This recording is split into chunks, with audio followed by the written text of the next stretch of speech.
thanks for that wonderful introduction, Drew, and thanks to Drew, Catherine, and Trey, and everybody who helped bring me here. I've been in North Carolina for a few days, and it's been an amazing visit, so I feel really, really lucky and blessed to be here. Gohin Daudon, Telek, Oklahoma, Janelle, Joplin, Missouri, Awatessa Dola, Digagi Gaelige, Michael Nagle, Sarah Thompson, Dune Don, Joe Ojadala Ia, Mary Betsy, Dune Don, Agalise Jagesai, Francis Polson, Du Don, Juhetladi Tlaiko, Utesa, Nos Gadugi, Wadulis Uweya, Anoseho, Jaleka Yetli, Gala. Hi everyone, my name is Rebecca Nagle. I'm a citizen of Cherokee Nation. I grew up in Joplin, Missouri, and I live now in Tahlequah, Oklahoma. My parents are Michael Nagle and Sarah Thompson. This is my grandma and me as a little baby. And my grandma's from north of Jay, Oklahoma, in a community called Honey Creek or near Southwest City, Missouri. I'm a journalist and a writer. And what I tend to focus on in my journalism is the representation of Native folks in the media, oftentimes the lack of representation or the misrepresentation. Oh, I don't have hold on, sorry. I forgot to turn on my microphone. Oh, wait, did I? Oh, ha. Is that better? Yes. Okay, all right, there we go. Cool.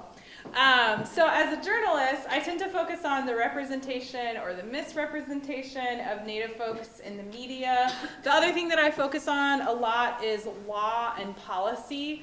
So I actually was a community organizer before I was a journalist, and I feel really passionate about the fact that the law is this thing that has a profound impact on people's lives, but also can be very inaccessible. It can be opaque. It can be something that, it's like you have to go to a school for many years even to be able to practice or understand. And so my journalism, one of the things that I try to do is try to make the law accessible and understandable and break down complex things so that the people whose lives are impacted by them know what's going on. As Drew mentioned, I have written and hosted and reported a couple seasons of a podcast. The first season, the podcast is called This Land. You can listen to it wherever you get your podcasts. And the first season was about a Supreme Court case that was around a question of whether or not a tribe in Oklahoma, Muskogee Creek Nation, still had a reservation. It actually started out as a capital murder conviction. A man named Patrick Murphy was sentenced to death for killing a man named George Jacobs. They're both citizens of Muskogee Creek Nation, and in appealing his death sentence, Murphy argued that Oklahoma didn't have jurisdiction because the murder had actually happened on a reservation. Oklahoma argued that that reservation had not existed for over a century and had been wiped away when the state entered the Union. But the Supreme Court looked at the issue and said that Congress had never gotten rid of that reservation, and so it was affirmed. And then as a result, actually a total of 6 reservations in the state of Oklahoma were affirmed, including my reservation, the reservation of Cherokee Nation. And so it's in terms of treaty rights and land rights, it was a historic victory at the Supreme Court. And so that's what the first season tells. And then it also goes into the history of our removal and also allotment, which was a policy through which we also had our land rights infringed upon in Oklahoma. The second season, I'm actually going to talk about this court case a little bit more towards the end of the talk. But the second season is about a Supreme Court case that the court actually heard just last week. So it's happening right now. And it's purportedly about who can raise Native children, but what we found in our investigation is that there are a lot of special interests who are using this lawsuit for other purposes. And we'll get into that. All right, so this is a screenshot of CNN from election night 2020. So this is their exit poll in the state of Arizona, and if you'll notice, they list the race of the different folks that they talk to in their exit poll, but then instead of listing Native voters as a category, they call Native voters something else. This inspired a lot of very excellent memes. From CNN Snafu, we got Tim McGraw's Something Else Outlaw, my personal favorite, Something Else in the Cupboard. Yeah, social media was exciting for a few days. It was good. But on the more serious side, what CNN actually erased or covered up with that image was the voting power of Native voters in the state of Arizona. And so I'm sure that you guys can all remember election night of 2020 and the weeks that followed. There was a ton of news coverage of states like Arizona and Georgia flipping, and the voters that made those states flip. The map on the left is precincts in Arizona and which way they went. So the blue precincts went for Biden, the red precincts went for Trump, and the map on the right is a map of tribal land in the state. And so you can see that basically the vote for Biden was Phoenix and tribes.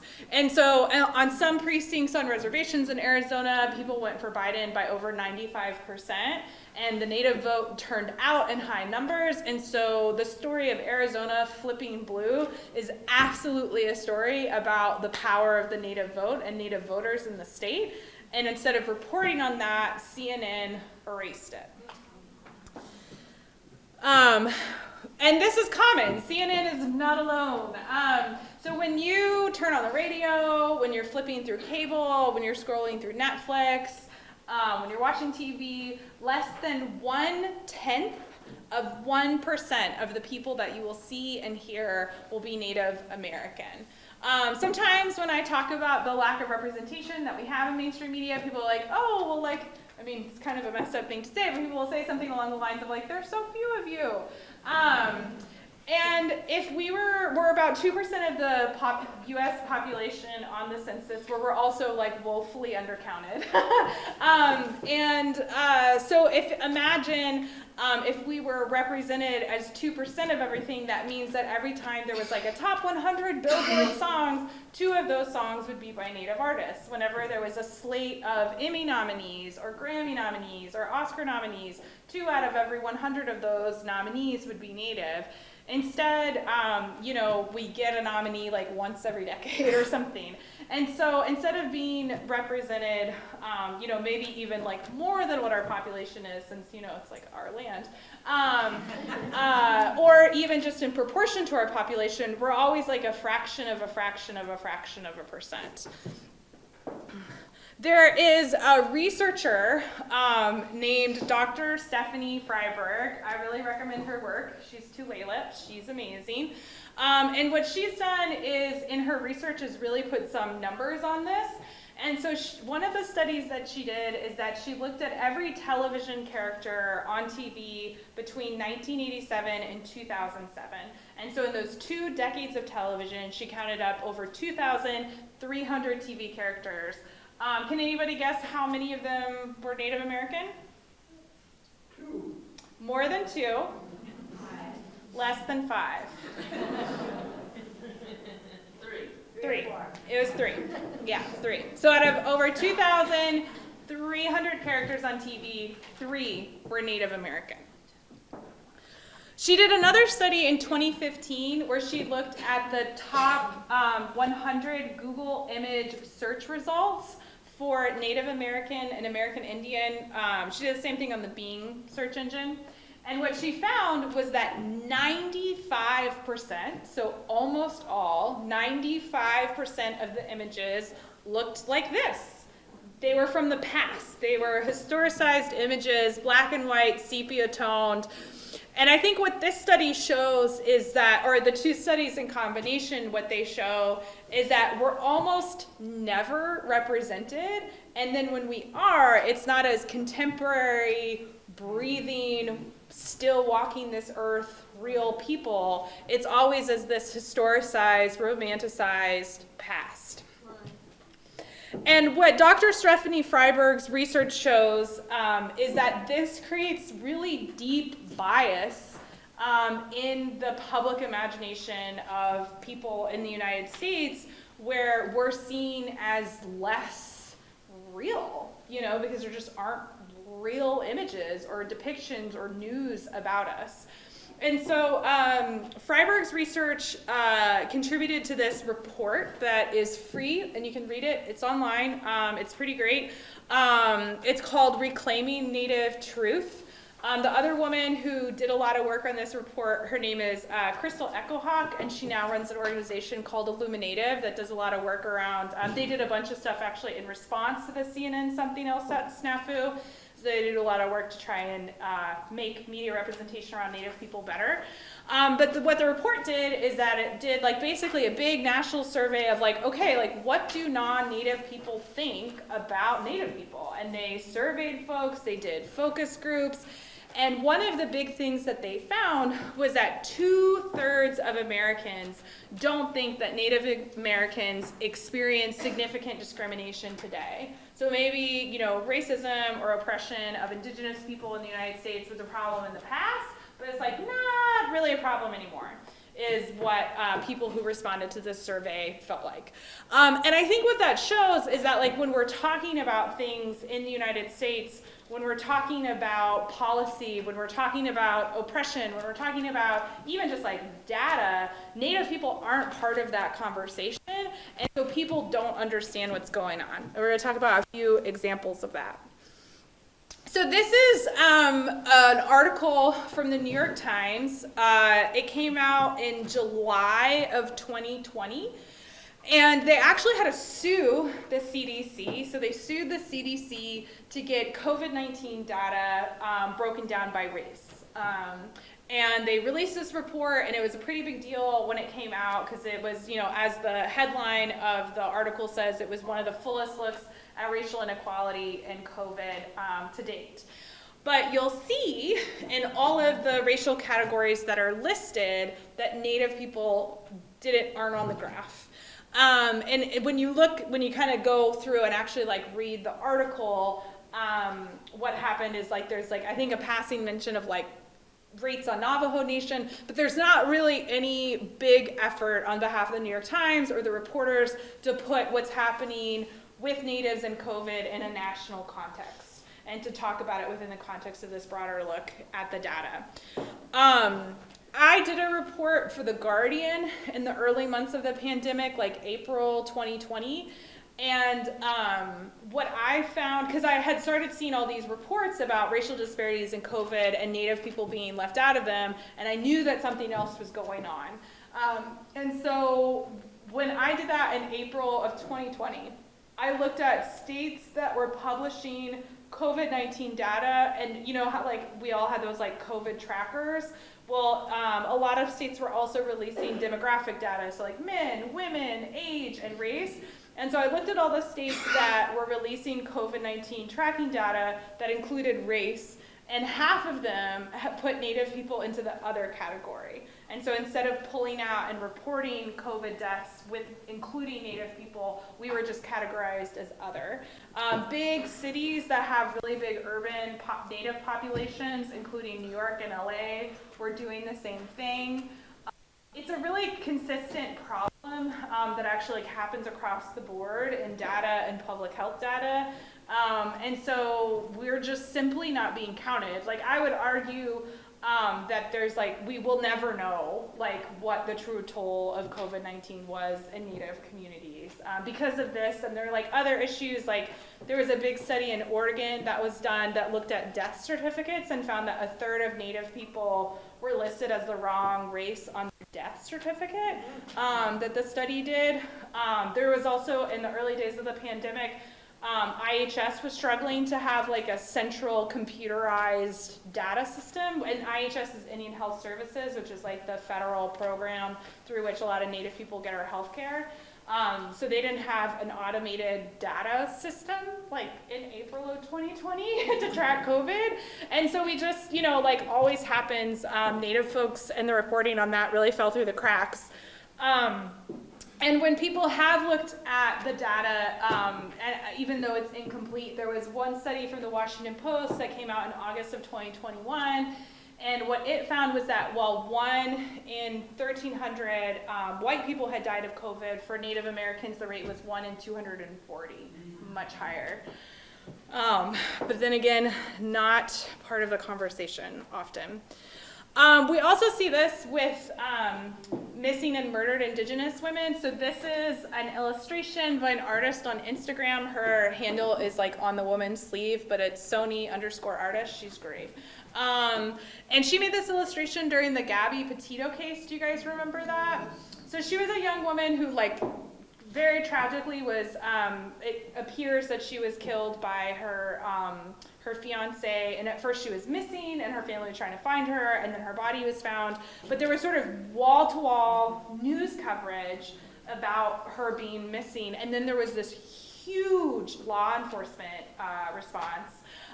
There's a journalist named Gwen Ifill, and she coined the phrase missing white woman syndrome to kind of talk about the disproportionate amount of media attention that especially, and it's not even just like all white women, it's like a very, very specific, young, looks a certain way, straight, able-bodied white women that get a certain amount of attention when it comes to gender-based violence that oftentimes women of color don't get the same attention.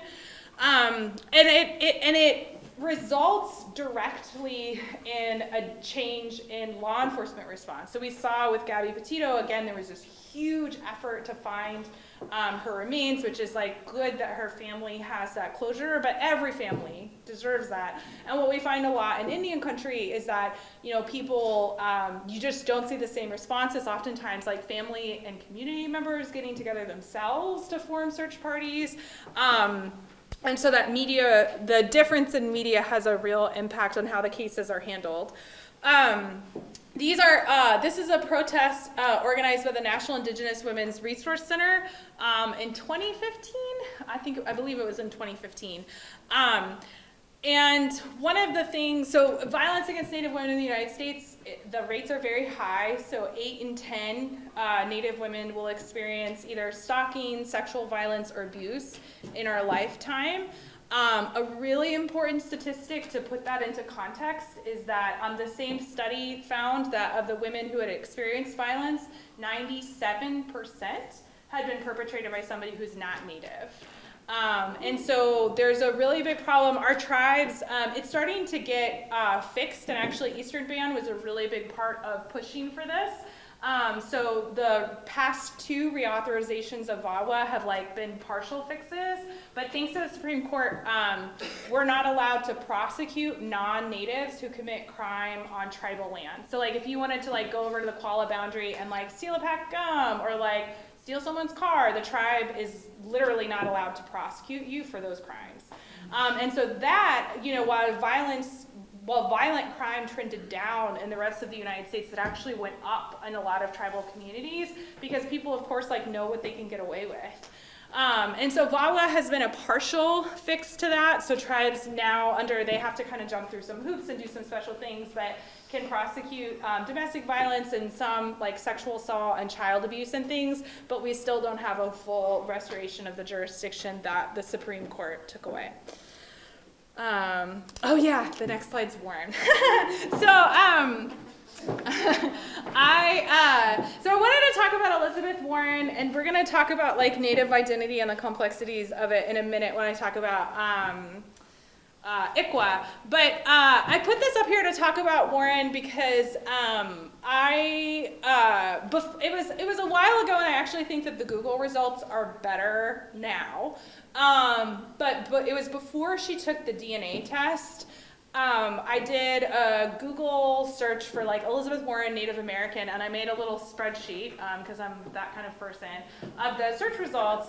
And of the 25 top search results, only 4 of them even quoted a Native person. And so I think what happened with Elizabeth Warren is that there was this big national debate, kind of between the left and the right, the right like making fun of Elizabeth Warren, and the left, like in different ways defending her defending herself.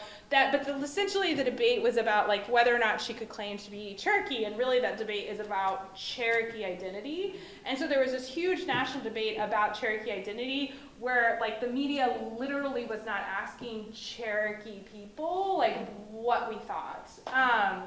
And so you had really harmful stereotypes about like her family like lore, or her ancestor with high cheekbones, to that like really harmful idea that like you can prove indigeneity through a DNA test.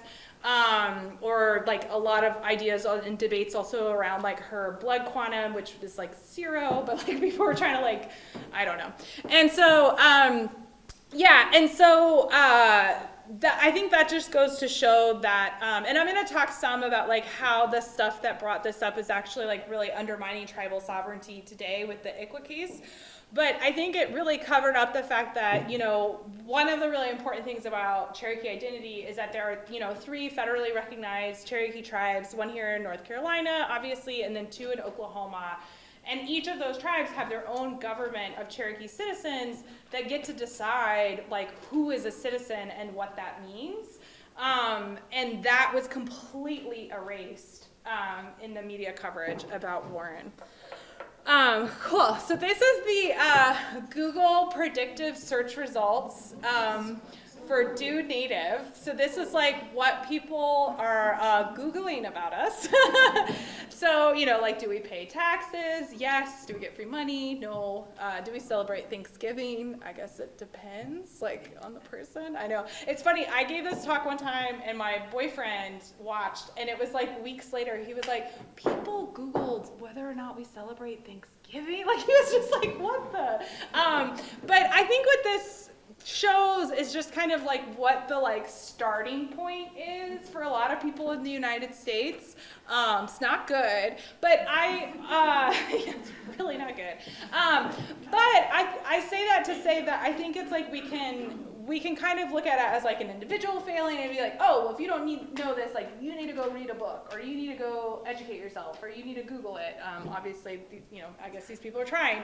But I think that it's helpful to look at it as a systemic problem. Native folks are systematically erased through from K through 12 education, from news media, from pop culture. And so like, yes, it would be great if like more people went out and read more books, but that's like not solving like the bigger problem, right? Cool. Okay, so we have a clip. Let me know if you guys can hear it. My name is Mark Trahan. I'm the editorial page editor of the Seattle Post-Intelligencer, and a member of the Native American Journalists Association.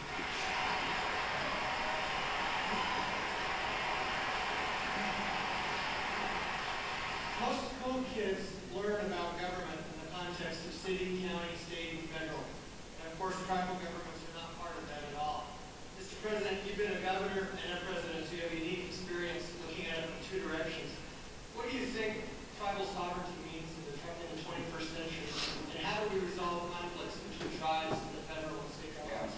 Tribal sovereignty means that sovereign. You've been given sovereignty, and you're viewed as a sovereign entity.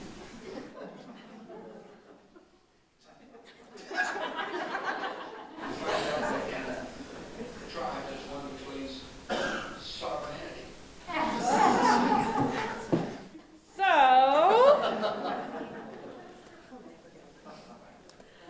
So we can laugh at Bush, but how many folks know legally what a federally recognized tribe is? How many folks know what the Indian Reorganization Act did? How many of you could name one law that Congress has passed that impacted Indigenous rights in the U.S.? See a couple hands. Cool. Anybody know how many federally recognized tribes there are in the U.S.? Anybody have a guess? 500. Oh, yes, that's great. Okay, yeah, 574. Yeah. Does anybody know what the Oliphant Supreme Court decision was? Cool.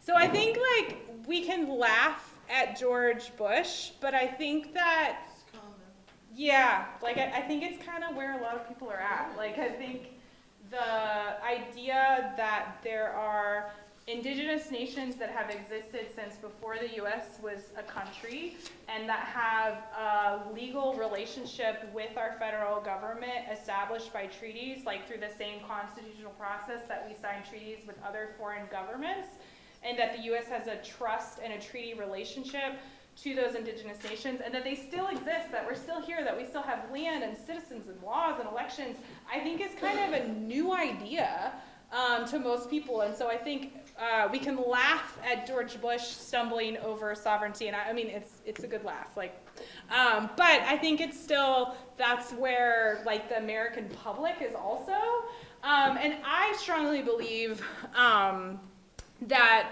you know, we can think that presidents or like Supreme Court justices or members of Congress are kind of like above the fray when it comes to culture. I don't think that they are at all. And I don't think that we'll have people in power that really understand and respect tribal sovereignty until we have a voting citizenry that do. And I think the same kind of ignorance and stereotypes that you find in the culture at large, you find in conversations among lawmakers. And so I just really, I mean, as a journalist, you know, it's like why I'm passionate about it, but I really do believe that like the stories that we tell ourselves about like who we are as a country and where we come from really impact the policies that we pass, and those policies really impact people's lives. Okay, cool. So I'm going to talk, this is like where we're going to get into Cherokee identity and like how it can do harm to not understand it. So have any of you guys, do you guys remember the baby girl case from 2013? Okay, I see some hand nods, I see some people not knowing.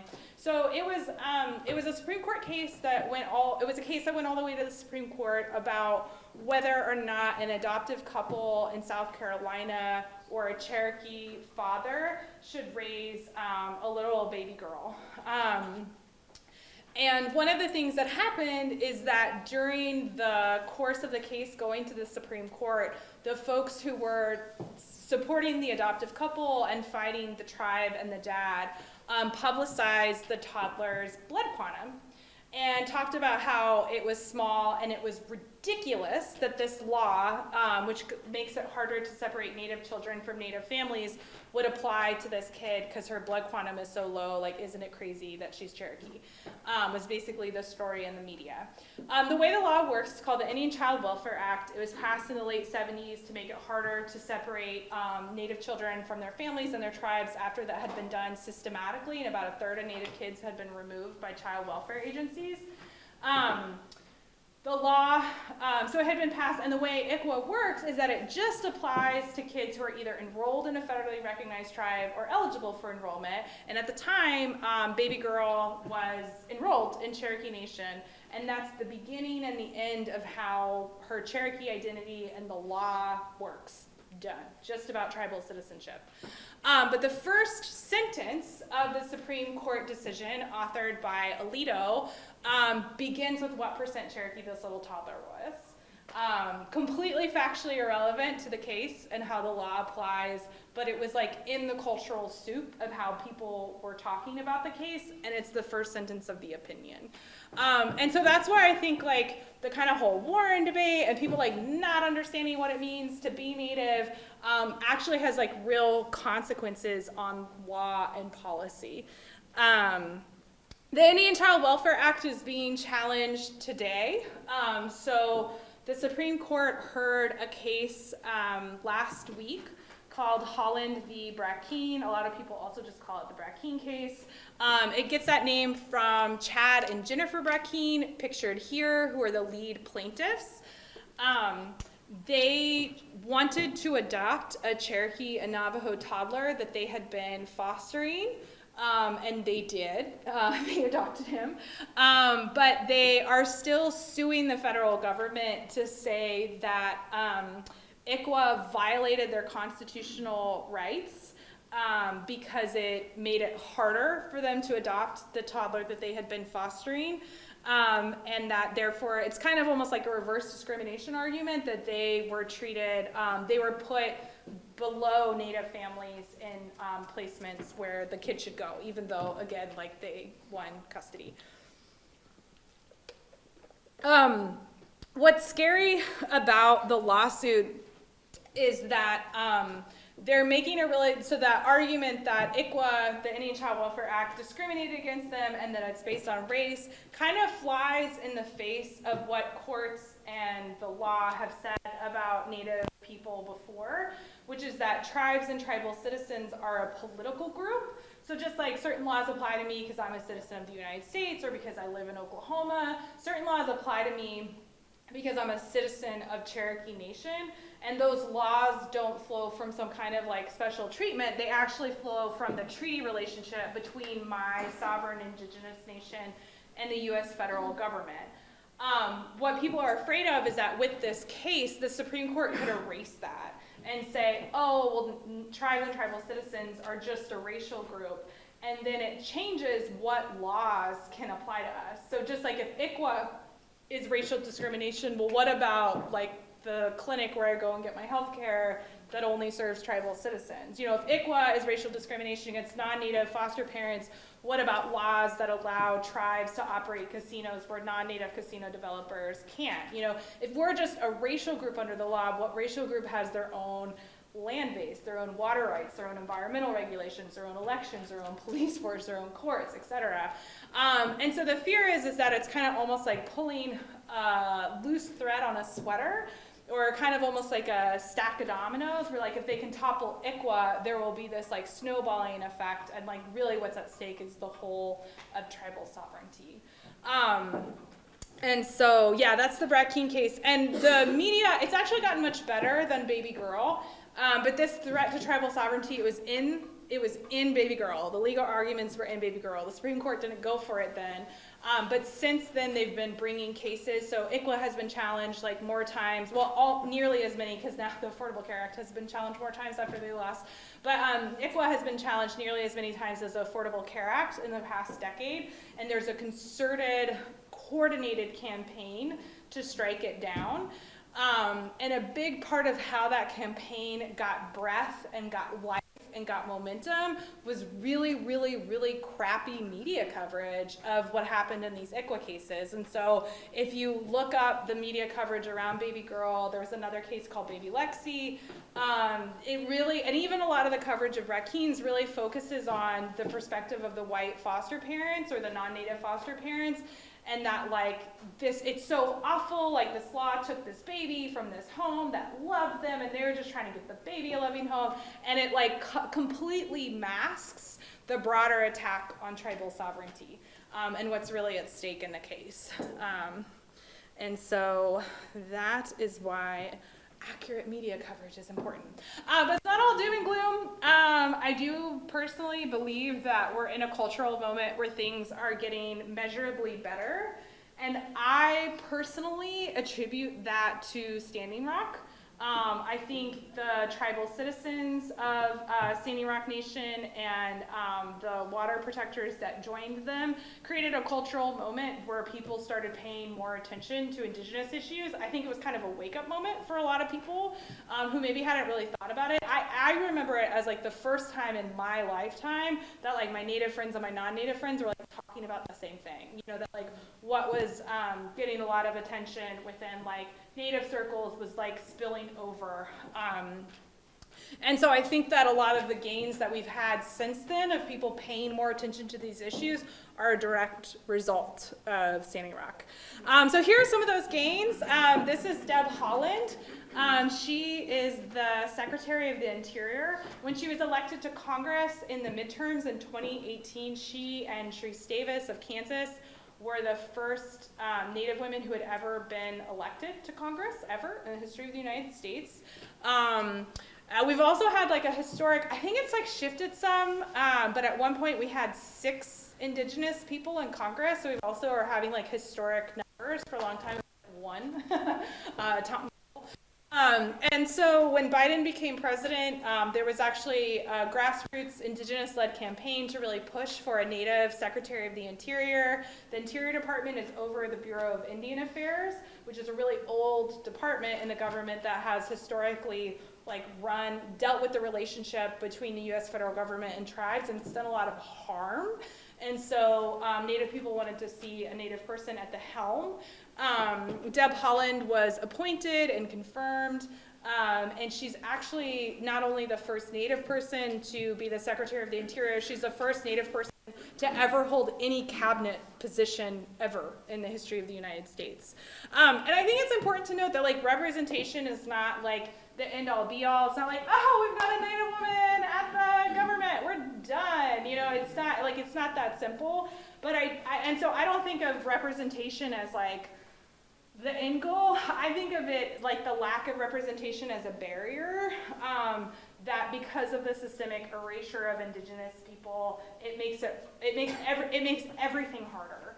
And so these things don't magically fix everything, but it does make things more possible and easier. And then the last example I'll give is Reservation Dogs. If you guys aren't familiar, you can stream it on Hulu. It's created by Taika Waititi and Sterling Harjo, and has a writer's room of all Native writers. And so for a long time from Hollywood, we kind of had Dances with Wolves, and then the reiterations of Dances with Wolves. But basically stories where the main character was a white person who had somehow wound it up amongst the natives, but was finding themselves. And so we just sort of had that story regurgitated and regurgitated and regurgitated. And I think we're in kind of this new moment where Hollywood, and maybe because there's more freedom with streaming, to where I think people actually want authentic Indigenous stories from Indigenous storytellers, and that's very exciting. So hopefully we'll get more of that.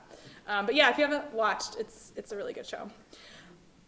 These are just some folks I threw up here. This is, I might have to update this talk because these are all Twitter handles, and Lord knows Twitter doesn't seem long for this world. But a lot of these people are also on Instagram. But yeah, so this may be an outdated list. But yeah, here are some folks. It's a little heavy on reporters, because that's kind of my bag, but also some creatives, some TV writers, some legal scholars, and then on the right are a list of Native-led news organizations. So, I always say, how do you get your news? I have a couple news podcasts that I listen to, and I get a lot of my news, or I did get a lot of my news from Twitter. And so, when I, one example I think of myself is I felt with COVID-19 and all this stuff, I wanted to understand how it impacted immunocompromised people, but I wasn't seeing a lot of that in the media, so I tried to follow more folks from the disability community on Twitter, and I learned a lot, and that's one of the things that's great about social media. And so just think about that, however you get your news, seeing if you can add Indigenous content into that. And Indian Country Today, Indians.com, Indian Collective, Native News Online, these are great outlets where they're going to be reporting on what's happening when other outlets often are not. Cool, and so that's my talk. Thanks, guys.